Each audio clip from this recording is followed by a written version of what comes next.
candy girl, and you got me wanting you. And you're listening to News Talk 1340 WJRW. John Gonzalez, the Going Gonzo Show, weekdays at 1 o'clock. Producer Judy, how do you come up with it? I mean, we're talking beer. It's beer talk. It's a little... Beer has some sugar in it, probably. Well, yes, I would say that's true. I would say it has a little... I have been drinking meads lately, and they're a little sweeter than your typical beer. See? So, yeah, okay, but you didn't know that. No. And we're not talking about meads. No.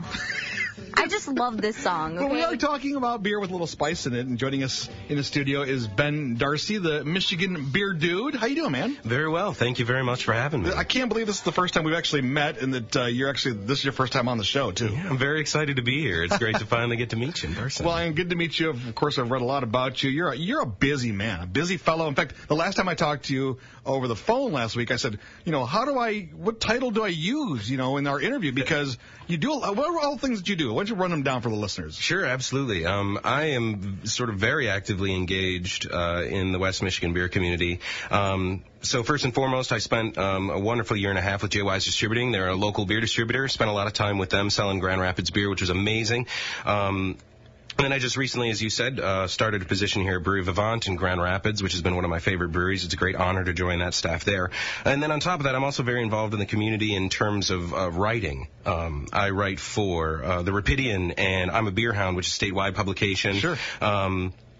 And then I was actually just asked to write an article for Beer Advocate for an upcoming issue in the spring, which is pretty awesome. Oh, great honor. That is cool. That they reached out and asked me to do that. So I write quite a bit. I just had my first article published in Flavor 616 here. Yeah, sure. So very excited to be involved with them. And then on top of that, I'm very actively involved in public and private beer education.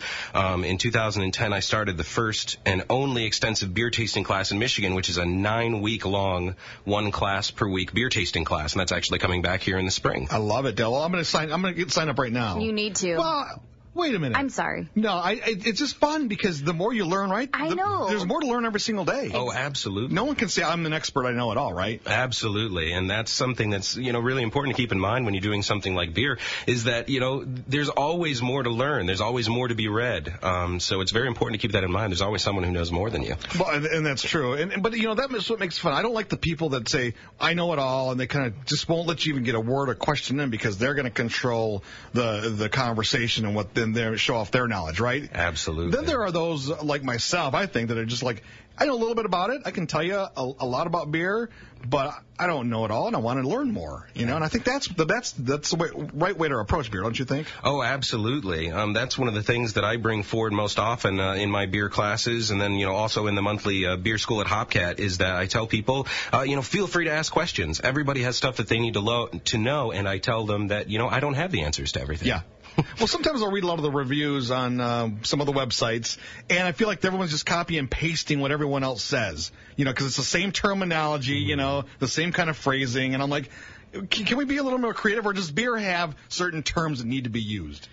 It definitely has some terms, but it sort of comes down to the individual and the way that they handle expressing what they're experiencing. Yeah. I find a lot of people sort of get into this little rut where they just sort of say what's practical and makes sense to them. But at the same time, I find that when you're talking about beer to people, you need to be engaging. And, and part of it is using that vocabulary, of beer words and descriptions. But it also sort of comes from a passion point as well, I think. Right. When you describe something as hoppy, everyone should know what that means. Mm-hmm. Right. I mean, if they don't understand, and when you say, it tastes funky, well, what does funky mean? Right. So that's a good, I'm glad you said that. Hey, speaking of beer school, you have one coming up here. I put on my blog today about Amy Sherman's 12 Beers of Christmas, and I also mentioned you, Ben. You have a Christmas Ales class coming up on December 21. That's Saturday at Hopcat. Absolutely. Very excited for this one. It's a special one for December. We're focusing on winter warmers and Christmas ales, which is a great topic and it's the perfect time to talk about it here right before holiday time. Exactly. I love that word, don't you, Judy? Holiday. Holiday, yeah. Winter warmer. Because it pretty much describes what the beer is, right? Absolutely. Those are some of the characteristics, right? You were telling me that there's some tradition there with winter warmers, right? Yes, a lot of times you would find smaller brewers in Europe around Christmas time revealing a lot of their stronger and significantly more alcoholic ales for the winter seasons. And this was mostly an attempt to help people warm up, which is why they achieved the great name of winter warmer. Winter warmer. But then, of course, here in Michigan and around the country, in the U.S., we have these Christmas ales, which have a lot of spice in them. Yeah, absolutely. It's pretty much the interpreted standard. When people say Christmas ale, what do you think of? You think of these great Christmas flavors, chocolate and nutmeg and cinnamon, and a lot of breweries sort of embrace that idea in their Christmas ales, and that's very, very popular in the American craft beer scene to do these sort of spiced Christmassy sort of flavors. I like what you were telling me, like the mixture of both, of combining those two flavors together. Absolutely, and I think that's something that our Michigan breweries embrace wholeheartedly, is this idea of not only creating a sort of winter warmer, high alcohol, keep you warm through the cold month styles, but also bringing in that aspect of these wonderful holiday flavors. Yeah, so to me, what are some of your favorites that you have? Like right now, what are you drinking in this blend that you're talking about? Personally, I always look forward to the great winter release from Dark Horse Brewing Company, the 4 Elf Winter Warmer. Had it. Awesome beer. It's a great beast of a winter beer. I love it. And then out of state, I'm a great fan of the Great Lakes Brewing Company Christmas Ale. I had that at Hopcat last week. Good, solid beer. It's great. It's not so much on the winter warmer end of the extreme alcohol range, but as far as, those great standard holiday flavors, that's a great one. And there's quite a few that come out of Michigan as well that are absolutely delicious. Can't wait to try some on your list and on, of course, Amy's list as well. Hey, real quick, we got a couple minutes here still. Can you tell me about what's coming up this weekend at Brewery Vivant? 3rd anniversary. I can't believe it's been 3 years already. Absolutely. It's been absolutely a rush for us as well. I've been a big fan of Vivant ever since they opened, and 3 years is just great. So we're taking this chance for this weekend to really say thank you to our neighborhood community and even the statewide community. Anybody who's available to come out and visit us at the pub this weekend. We got a bunch of great stuff going on. We have new beers going on tap every day from Thursday to Sunday. And then we're also sneaking on some special stuff this weekend, including a release on draft of the first time our collaboration with New Belgium Brewing Company out of Colorado has been on tap since last year, called Escoffier Bretta Wild Ale, is making its way back on draft at the pub tomorrow. Wow, tell me more about that. What's so distinctive about that?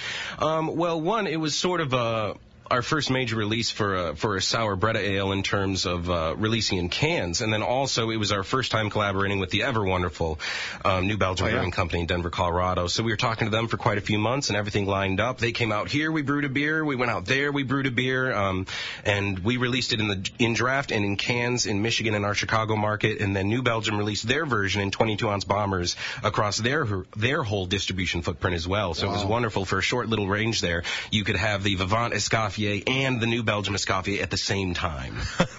That would be pretty cool. So you're going to have some this weekend? Yes, absolutely. We're going to put it on for a little bit, and I believe it's going to be on until it's gone. So for those of you who have a chance to come out and visit us tomorrow, that's our Friday release, is going to be Escoffier. And then we have a few other awesome beers that are on tap right now and going on over the weekend. We have a great beer called La Flaneur. That is a year-aged sour ale spiked with Brettanomyces. Beautiful. Just went on tap a couple days ago. Just yesterday, we tapped a brand new Saison that went on tap. It was brewed with oats, so it's got this wonderful sort of silky smooth mouthfeel. And then we also have put on some rare selections from our barrel-aged and sour program, including Two Princesses, which is a barrel-aged Abbey ale. And then we also have Bretta Contemplation, which is our specialty honey ale that comes out that's been aged and spiked with some soury goodness. See that? Sugar, Judy. I told you. Yeah, you were right. Hey, you knew I predicted it before you even said anything. You were ahead of your time. I was. How about that? I know what I'm talking about. So tonight, tomorrow, and Saturday. Yes, Saturday, and then we're also bleeding over into Sunday, where we're going to be hosting a special event for our Mug Club members as a way for us to say thank you to our 2013 members, and also a welcome to our 2014 members. Our Mug Club is currently open for 2014, and we're also offering some great discounts for people that are coming and visiting us in the pub. We're offering 20% off our cans in the pub. a great chance to grab our standards as well as our limited can release of that Loft Lenore Bretta Ale. Yeah. And then we're also offering 10% off gear in the pub for people that are looking for those last-minute Christmas gifts. So you're really making it affordable for those to come on out, have a few pints, and enjoy everything that Brewery Vivant stands for. That's really cool. Hey, Ben, I really appreciate you being on the show. We're going to have you come back again. Absolutely. I would love to. We'd love to have you come by more. Yeah, bring beer next time, though. That's I don't call you on short notice, so I didn't give you a lot of time to prepare. Absolutely. But we'll definitely have you back and look forward to 2014. All right, folks, don't forget the class is coming up at Hopcat, 3 o'clock on December 21, Christmas Ales. If you want to meet Ben, it's $5 for the class, and that includes the sampling, right, Ben? Indeed, it does. All right, more of the Going Gonzo Show here on News Talk 1340 WJRW.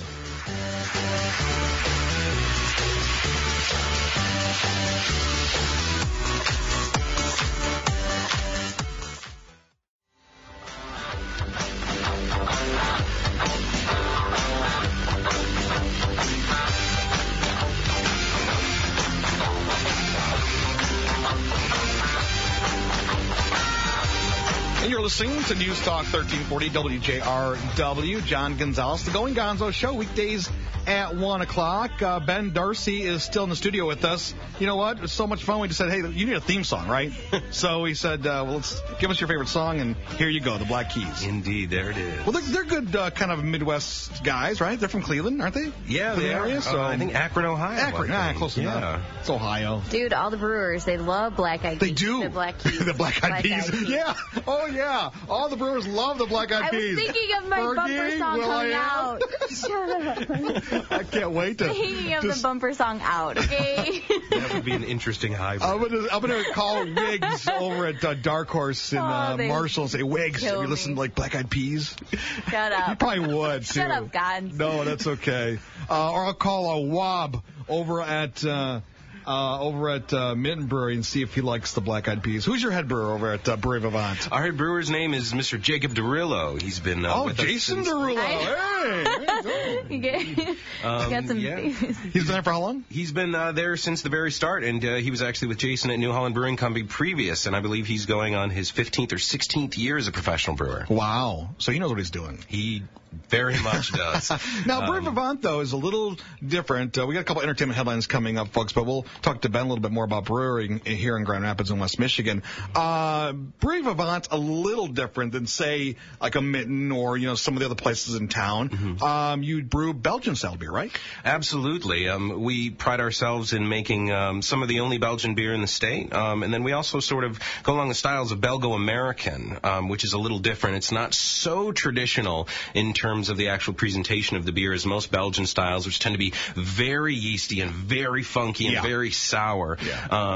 And so we sort of make Belgian beer that's sort of like for the American palate, is sort of like how I think of the style of beer that we make. Yeah, no, and I'm glad that's a great way to describe it, because that's kind of my, Belgian beer is okay for me, but it's not my put at the top of the list. But your beer, Brewery Vivant, I was in Detroit and I found a 4-pack of your Saison on sale there. Well, it wasn't on sale. At all, but I had to get it because I love that beer. How long have you been brewing that beer? I believe Saison has been around for 2 or maybe all 3 years of our being open. Yeah, that's one of your staples too, isn't it? Yep, that's our summer specialty. It comes out right around summertime. And I love that beer so much. In what makes a Saison that? What categorizes that? Sure. Saison is a traditional Belgian style. It's sort of like a table style of beer. It's supposed to be very light and drinkable with a lot of yeast characteristics and some nice malt to it. They're not supposed to be very hoppy styles at all. And then you sort of take it over to this sort of American interpretation of Saison, and the body tends to get a little bigger. There tends to be a little bit of hoppy bitterness to it. And then on top of that, our Saison is actually a sort of very Americanized idea of an imperial Saison. You'll love this, Judy. You ready for this? Yeah. Ben, tell Judy the alcohol content in that one. Do you remember? Do you know it? I'm scared. Is it bad? Is it high? I don't say it's bad, but pretty intense. I believe it is somewhere around 9.2. Yeah, it's you have a couple of those, and you can pretty much say, hey, it's been a good night. If I had one of those, I would be like, hey! One, yeah, you know. It's a great way to say hello to summer and keep it a great one. And of course, Brie Vivant, also known for the cans. Indeed, yes. We are very active in using cans. There's a lot of reasons behind that. We've been packaging 100% in cans. And the great thing about cans is that it sort of eliminates some of the minor problems that go along with actually bottling. One of those issues is light. The other is leaking carbonation. Yeah. Crown caps, traditional form. But at the same time, they're not 100% airtight. Just as in a brown bottle, it's not 100% light. It doesn't block out 100% of light. Can keeps out all the light. It retains all the carbonation. It's also lighter to transport. It's also significantly more recyclable than glass is. And it's also easier to transport, reducing carbon footprint. So it's really a win-win. And then also canning